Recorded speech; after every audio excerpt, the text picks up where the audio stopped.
后来回头继续来看这个台中姓饭的美法师，啉酒开车来弄死着资深的媒体人黄伟汉的妈妈。台中市的警方为昨深夜开始，连续5天大执法，抓这个啉酒开车的。第一天就抓到8个。针对这个姓饭的美法师开车弄死人了后，佫调故意来啉酒，要来闪避着酒测。这警方讲闪袂掉啦，会当根据着进前这个路线的轨迹来调查破解。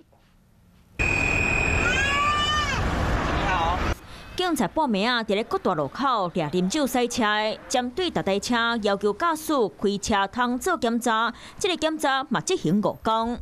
取缔到了这一个酒驾的一个违规行为8件，那移送法办的有6件。台中市发生美法师啉酒赛车弄死资深媒体人黄伟汉老母的事件，警察加强来抓交通违规。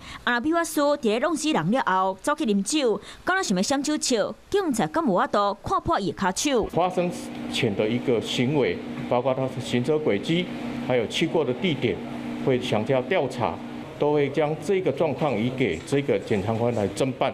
敢会当等当事人酒摕了后，再搁啉同款的酒来推翻伊进前敢无啉酒，因为大人酒精代谢的程度无同。警察讲嘛是爱交互检方来认定。台湾这3年抓啉酒赛车的案件，为2018年101202件，到2019年91620件，2020年降到82626件。虽然看得出宣导有效果，不过若是阁有一件发生，对被害者和家属拢是永远的痛。